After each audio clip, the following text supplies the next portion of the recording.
इसी प्रकार से अब क्वेश्चन नंबर 32 के दूसरे भाग में लिखा है, एक शंकु के एक 45 सेंटीमीटर ऊंचे छिन्नक के सिरों की त्रिज्याएं 28 सेंटीमीटर एवं 7 सेंटीमीटर हैं।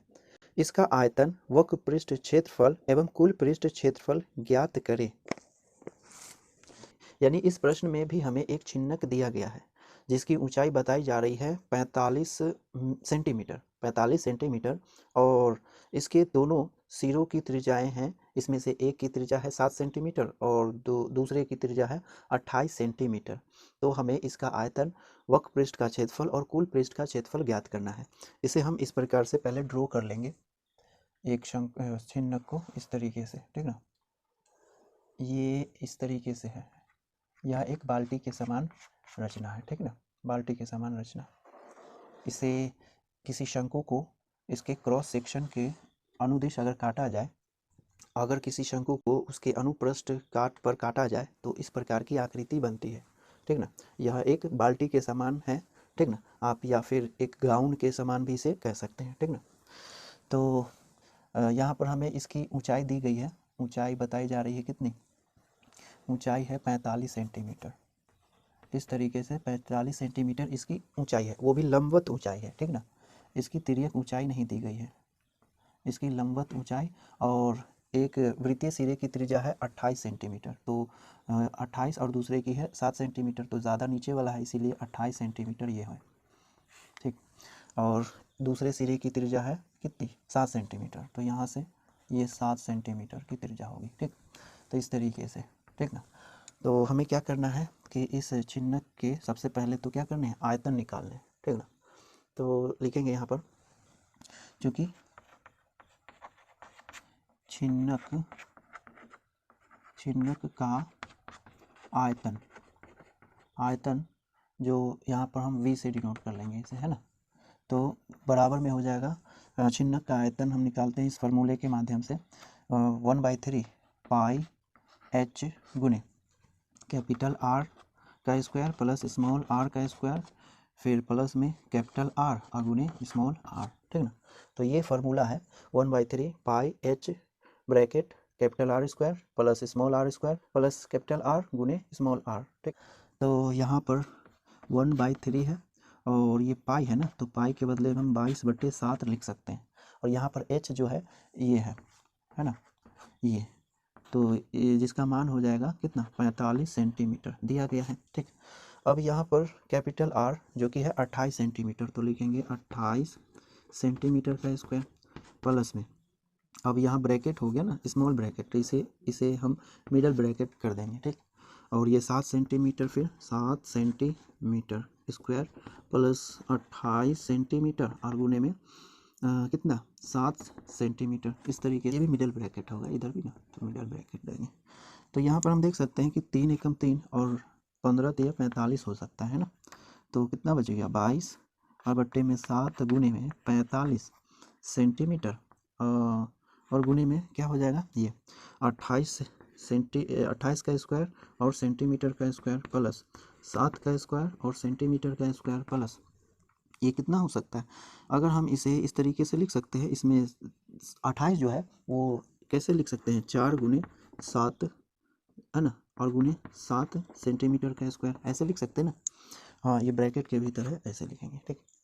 तो या 22/7 गुने 15, और ये जो सेंटीमीटर है ये, और इसके अंदर सेंटीमीटर का स्क्वायर है, कॉमन ले लेंगे, यहाँ गुने में लिखेंगे तो कितना हो जाएगा, 28 का स्क्वायर प्लस 7 का स्क्वायर प्लस 4 गुने कितना, 4 गुने 7 का स्क्वायर लिख सकते हैं इसे। और यहाँ सेंटीमीटर तीनों टर्म में है तो कॉमन करेंगे, और ये सेंटीमीटर है तो सेंटीमीटर स्क्वायर, और ये सेंटीमीटर तो क्यूब हो जाएगा, सेंटीमीटर का क्यूब, इस तरीके से। अब ये जो दिख रहा है कैलकुलेशन, 28 का स्क्वायर है ना, 28 का वर्ग, फिर 7 का वर्ग, फिर 7 का वर्ग। तो हम यहाँ पर क्या कर सकते हैं कि ये जो 28 है इसे भी हम 4 गुने 7 लिख सकते हैं, है ना। और तो 7 का स्क्वायर इसमें भी होगा, 7 का स्क्वायर यहाँ भी है, 7 का स्क्वायर यहाँ भी है, तो क्यों ना 7 का स्क्वायर को कॉमन कर लिया जाए, है ना, तो कैलकुलेशन थोड़ा आसान हो जाए इस तरीके से। यानी या नहीं बराबर, तो यहाँ पर 22/7 तो है ही, रहने देंगे, और गुने में 15 भी है तो 15 भी रहने देंगे, और गुने में, और यहाँ से 7 का स्क्वायर को कॉमन कर लिया जाए तो 7 स्क्वायर, और अंदर में यहाँ 4 का स्क्वायर रह जाएगा, ठीक ना, प्लस यहाँ पर से हटेगा तो 1 रहेगा, और प्लस यहाँ से 7 का स्क्वायर हटेगा तो सिर्फ 4 बच जाएगा, है ना। तो इस तरीके से हम लिख सकते हैं। यहाँ पर कन्फ्यूज़न नहीं ना है, यहाँ पर हम इस प्रकार से समझ सकते हैं, जैसे 28 है तो 28 को हम 4 गुने 7 लिख सकते हैं ना, इस तरीके से। और इसका अगर स्क्वायर है तो इस टोटल पर स्क्वायर हो जाएगा, है ना। इसका मतलब ये 4 पर भी स्क्वायर है और ये 7 पर भी स्क्वायर है ना, इस तरीके से। तो इसके बदले हम 4 का स्क्वायर अगुने 7 का स्क्वायर लिख सकते हैं ना। तो यहाँ भी है 7 का स्क्वायर, यहाँ भी है और यहाँ भी है, तो तीनों जगह से 7 का स्क्वायर कॉमन कर लिया जाएगा, ठीक ना, या नहीं बराबर, तो ये 7 और ये स्क्वायर कैंसिल हो जाएगा, तो कितना बचेगा 22 में कुछ नहीं, अगर इधर गुने में 15 और गुने में 7, ठीक, और गुने में इसे जोड़ देंगे यानी सॉल्व करेंगे तो कितना हो जाएगा 16 + 1 + 5, या 5 नहीं 4 है, ठीक, या 22 गुने 15 गुने 7 और गुने 21, है ना, 21 हो जाएगा, ठीक। और यहाँ पर सेंटीमीटर का स्क्वायर है यानी क्यूब है, तो इसे भी लिखते जाएंगे साथ में, ठीक ना, या फिर आप लास्ट में, क्योंकि आयतन है ना, और यूनिट जो है सेंटीमीटर में दिया गया है मेजरमेंट, तो लास्ट में क्यूब आना ही है, इसीलिए सेंटीमीटर का क्यूब लास्ट में भी लगा सकते हैं, ठीक। तो यहाँ पर क्या करना है, इसे गुणन करना है, ठीक ना। तो यहाँ पर 22 गुने 15 गुने 7 गुने 21 है, तो दो अंक के साथ जो गुना किया जाता है थोड़ा जटिल हो जाता है ना, इसलिए क्यों ना इसका गुणनखंड कर दिया जाए, एक अंक में चेंज कर दिया जाए, है ना, इस तरीके से करके 2 यानी 22 गुने 3 और गुने 5, है ना, इस 15 के बदले, और ये 7 है ही, और इस 21 को भी हम इसके गुणनखंड में तोड़ सकते हैं इस तरीके से, ठीक ना। तो यहाँ से देखिए, पहले 22 में 3 से गुना करेंगे तो 66, है ना, तो ये खत्म, फिर इस 5 से गुना करेंगे, ठीक ना, तो 30 और 3 33, ठीक, ये भी खत्म, फिर इस 7 से गुना करेंगे तो 0 7 या 21, 7 या 21 और 2 23 होता है ना, तो 23 हो गया, ठीक, ये भी खत्म, फिर ये 3, तो 3 एकम 0 0 तिया 0 और 3 इकाई 3 और 3 तिया 9 और 3 दूना 6, तो ये भी कैंसिल। अब क्या बचा, ये 7, तो 7 तो कैसे 7 0 7 0, फिर 7 या 21 बच गया 2, और 7 में 63 और 2 65 हो जाएगा, तो 65 का 5 बच गया 6, और 6 7 42 और 6 48, तो इतना। तो इसका गुणनफल यहाँ पर हम लिख लेंगे, कितना हो गया 48 51 0 सेंटीमीटर क्यूब, है ना। तो लिखेंगे अतः छिन्नक का आयतन, है ना, आयत V कितना हो जाएगा 48 5 और 10 सेंटीमीटर स्क्वायर, है ना, 48,510 सेंटीमीटर स्क्वायर नहीं क्यूब होगा भाई, ठीक। तो फिलहाल आप इतना नोट कर ले, फिर आगे बढ़ते हैं। तो अब हमें क्या करना है कि इसका वक्र पृष्ठ का क्षेत्रफल चाहिए, है ना, तो लिखेंगे अब छिन्नक के वक्र पृष्ठ का क्षेत्रफल, है ना, क्षेत्रफल, इसके लिए हम यूज़ करते हैं क्या चीज़, कितना पाई एल और गुने capital R plus small r, ठीक। तो वक्र पृष्ठ का क्षेत्रफल पाई एल और bracket R plus R, capital R plus small r, ठीक ना।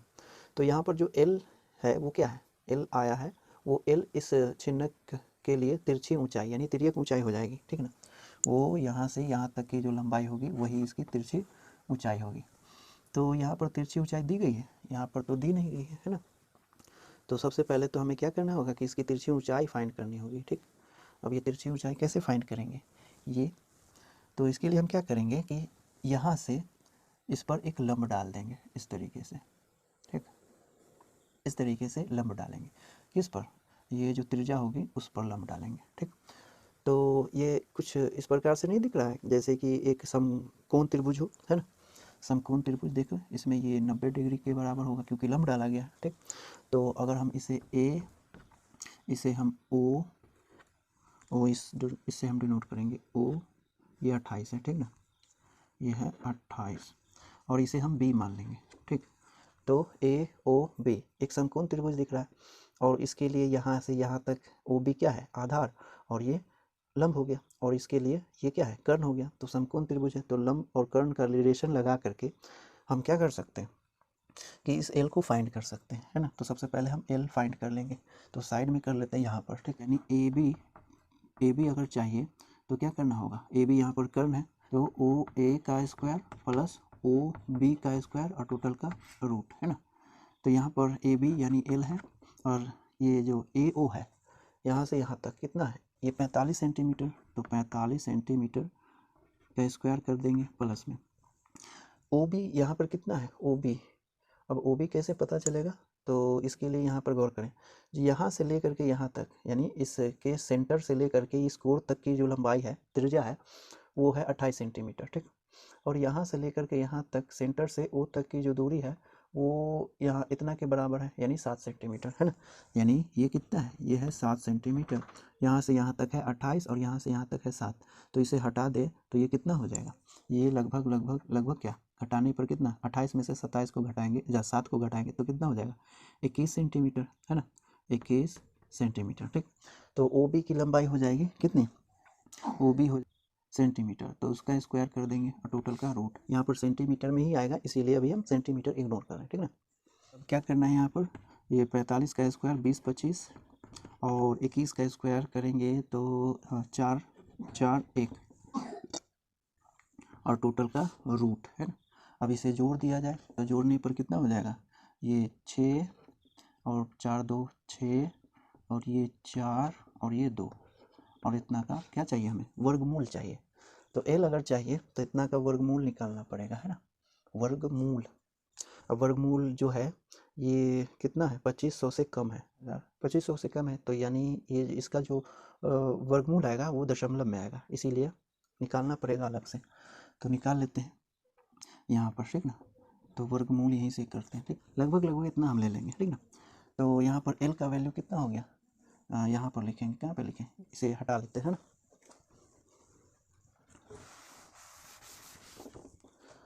तो एल हो गया, लिखेंगे यहाँ पर, अतः एल बराबर इतना, और सेंटीमीटर में आएगा तो यहाँ पर सेंटीमीटर दे देंगे, यानी एल का वैल्यू कितना हो गया, 49.65 सेंटीमीटर, ठीक ना। तो अब तो निकल जाएगा ना, लिखेंगे बराबर 22/7 गुने एल कितना आया, 49.65 सेंटीमीटर, और आर जो है 28 सेंटीमीटर और प्लस 7 सेंटीमीटर, इस तरीके से, या 22/7 गुने 49.65 सेंटीमीटर और गुने इन दोनों को जोड़ेंगे तो 35 सेंटीमीटर।